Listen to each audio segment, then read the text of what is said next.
कधी कधी मनामध्ये इतकी दोलायमानता असते, इतका संभ्रम असतो एखाद्या प्रश्नाच्या बाबतीमध्ये जो आपल्यासाठी खूप महत्वाचा असतो आणि आपल्याला असं वाटतं की नेमकं याच्या बाबतीत काय करायला पाहिजे, हो की नाही, नेमकं काय करू.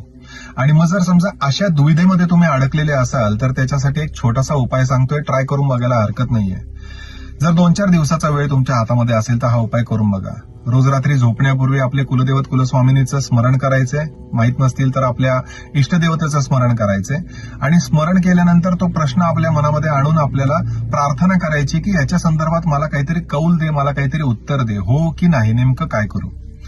तुम्हाला जाणवेल एक 2-3 दिवस तुम्ही हे केलं तर पहाटे 3-3:30च्या दरम्यान एकतर जाग येईल तुम्हाला आणि सेल्फ रिअलायझेशन होईल, तुम्हाला कळेल की आपल्याला नेमकं काय करायचंय, तुमचं तुम्हालाच उत्तर मिळेल. किंवा स्वप्नामध्ये काही ना काहीतरी आपल्याला संकेत मिळतील. अदरवाईज तुमच्या आयुष्यात अशी एखादी व्यक्ती तुमच्याच ओळखीतली किंवा काय येईल आणि स्वतःहून सांगेल तुम्हाला, तुम्ही प्रश्न न विचारता सुद्धा, की काय करायला पाहिजे.